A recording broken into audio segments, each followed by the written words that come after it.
All right, so everyone ready to dive into this whole Tesla Robotaxi thing? Looks like we've got a ton of articles piled up from you guys about it. Markets Insider, Fast Company, even some local stuff from NBC Bay Area. Yeah. It's all about Elon Musk and like his big plan for the future of transportation. Yeah, looks like it's really got people talking. Yeah. So Tesla had this event, right? They called it We Robot. Of course they did. I mean, seriously, who comes up with these names? Right. But anyway, they unveiled this thing called a Cybercab, right? And they showed like pictures and renderings of it. It's like this super sleek, futuristic vehicle, no steering wheel, no pedals. Yeah, they really went all in on the whole sci-fi aesthetic. Seriously, it's like straight out of Minority Report or something. Right. I mean, you've got to hand it to Tesla. They know how to grab attention. For sure. But like beyond the flashiness, the big question is, can they actually pull this off? I mean, Yeah. robotaxis are one thing, but building a whole system around them, that's a whole other level. Yeah, and that's what's got everyone both excited and a little skeptical. The Cybercab itself is eye-catching, don't get me wrong. Yeah. But the real challenge is the technology. Can they actually make it work in the real world, not just on some Tesla test track? Yeah. And on that note, did you see Musk is already talking about a 2027 target for when you can actually buy these things? Like, mark your calendars, people. Which wouldn't be surprising. I mean, timelines haven't always been Tesla's strong suit, have they? Okay, fair enough. But it's not just the Cybercab itself, right? He also mentioned that full self-driving, like no human needed, could be a thing in regular Tesla models as early as next year. Yeah, in like Texas and California, he said. Which, to be honest, freaks me out a little because last time I used autopilot, it like braked for a squirrel. Right. Like full-on emergency stop for a squirrel. So the idea that those cars are going to be driving themselves next year. Yeah, and with no one behind the wheel to like take over if the squirrel panics the car, it is a bit much. It's a lot to take in. Well, and to be fair, we're talking about a pretty big jump in technology here. Right. Like right now, Tesla's autopilot is considered what we call level 2 autonomy, which basically means it can do some things, but you still need a human driver ready to take over at any moment. Right, it's like fancy cruise control. Exactly. Yeah. But this level 5 autonomy that Musk is talking about, that's like the holy grail, Right. that's where the car does literally everything all the time, no matter what. It's a whole different ballgame. Okay, so break this down for me here. What makes level 5 so much harder than what we're already seeing on the roads today? Okay, so think of it this way. Level 2 is like having a really advanced cruise control. It can handle some stuff, but you got to stay alert. Make decisions when things get weird. Mm-hmm. Level 5, on the other hand, is like having your own personal chauffeur. Fancy. Right. But not just any chauffeur. One with superhuman driving skills that can anticipate and react to literally anything that happens on the road. Okay, that's a pretty big difference. It is. And it's not something that you can just like magically code overnight. Yeah. It requires some serious advancements in AI and sensor technology and all of that. Which might explain why Wall Street seemed a bit unsure about how to react to all this. Yeah, it ran the gamut. Some analysts were over the moon, others not so much. Yeah, it was like a roller coaster ride for Tesla stock. Well, absolutely. I mean, you had Dan Ives over at Wedbush. He was practically popping champagne. He seemed pretty excited. Well, he called the Cybercab a game changer, a sure sign that like Tesla's robotaxi dreams are becoming a reality. But then you have someone like Toni Sacconaghi from Bernstein, and let's just say he wasn't quite as impressed. Yeah, he called the whole event underwhelming, right? And criticized Tesla for not giving enough concrete details, which, like, what were they expecting? Did they want Elon Musk to, like, roll up in a Cybercab and give everyone a ride home? What kind of details were they missing? Well, for one thing, there are still a lot of unanswered questions about how Tesla plans to make these robotaxis actually profitable. Okay, that makes sense, I guess. Yeah, Because building a cool car is one thing, but if you can't make money from it. exactly. And that's where Sacconaghi's skepticism comes in. I mean, Tesla does have a history of, well, being a bit overly optimistic, shall we say. You mean like when they say something will be ready in 2 years and it takes 5? Let's just say Musk has a flair for the dramatic, and sometimes reality takes a little longer to catch up. Yeah, sometimes those timelines, they're more like aspirations than actual deadlines. Right. It's like they get everyone hyped up about the future, but sometimes forget about those pesky things called logistics and regulations and, well, reality. Exactly. And with robotaxis, we're not just talking about like selling a few thousand cars to tech enthusiasts here. To really make this work, to like disrupt the market, Tesla would need to manufacture these things on a massive scale. Oh, yeah, for sure. Think about it. If everyone's going to be hailing robo-taxis instead of driving themselves, you're talking about a completely different level of production. Exactly.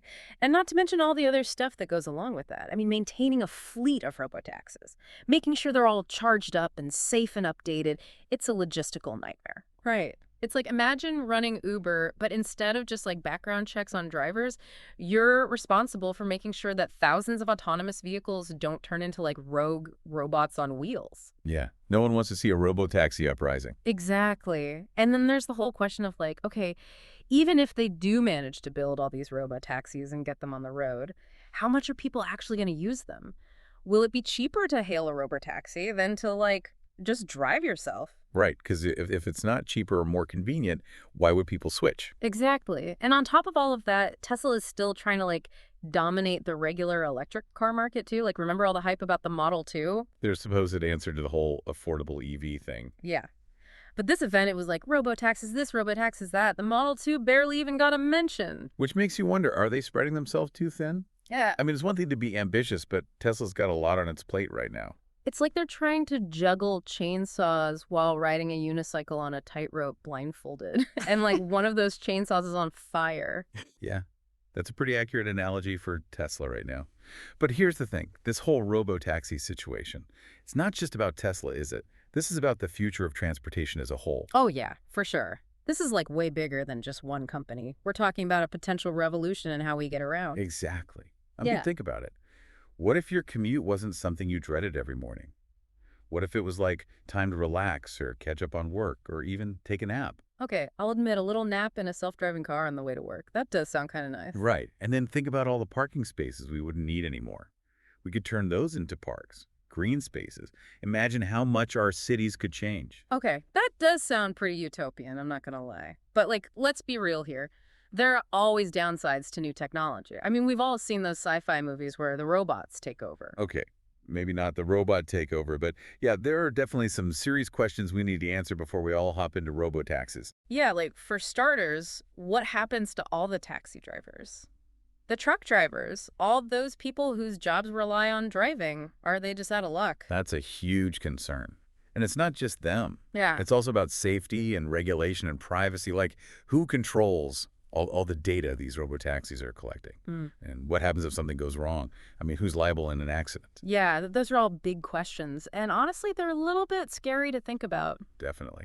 But they're important questions to ask. And it's not like we can just stick our heads in the sand and pretend this isn't happening. Right, like technology waits for no one. And this whole robotaxi thing, it's not a matter of if, it's more like when at this point. Exactly. But the good news is we have some time to figure things out, to make sure that this technology is used for good and that everyone benefits from it. So we're not just talking about building robotaxis here, we're talking about building a whole new future around them. Right, and that's going to require a lot of thought and planning and collaboration between policymakers and tech companies and everyday people. It's like we're standing at the edge of the digital age all over again.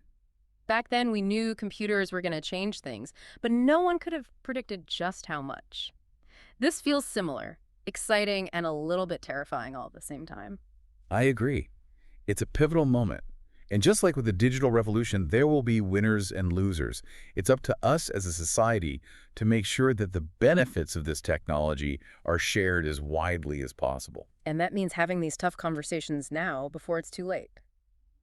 But speaking of tough conversations, did you catch the part in one of these articles about how Tesla is supposedly going to achieve full self-driving? Yeah, they were really light on details, weren't they? Like they kind of glossed over the whole, how are they going to do that part? Right. It's like they think if they just say it enough times, it'll magically become true. Well, that's the Musk effect for you.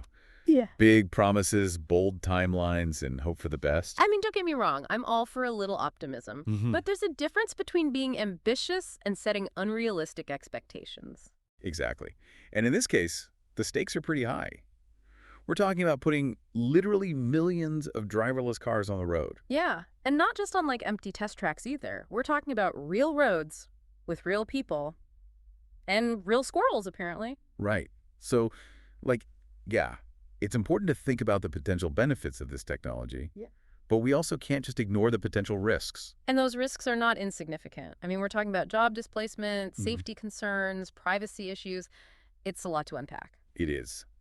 But the good news is that we have time to have these conversations to figure out how to mitigate those risks and make sure that this technology is used responsibly. Because at the end of the day, this isn't just about Tesla or robotaxis. This is about the kind of future we want to create. Exactly. It's about making sure that the benefits of this technology are shared by everyone, not just a select few. Well said. So, for our listeners out there, I want you to imagine something for a second. It's a few years from now. You walk outside, and there, waiting for you, is a shiny new Cybercab. Do you hop in, or do you stick with the way things are? It's a decision we might all be facing sooner than we think. And that, my friends, is a wrap on another deep dive. Tesla's robotaxi vision has given us a glimpse into a potential future full of sleek, autonomous vehicles and big unanswered questions. It's definitely a story worth following. The road to the future of transportation is paved with both innovation and uncertainty. Buckle up. You got it. Until next time, keep those questions coming, and as always, keep diving deep.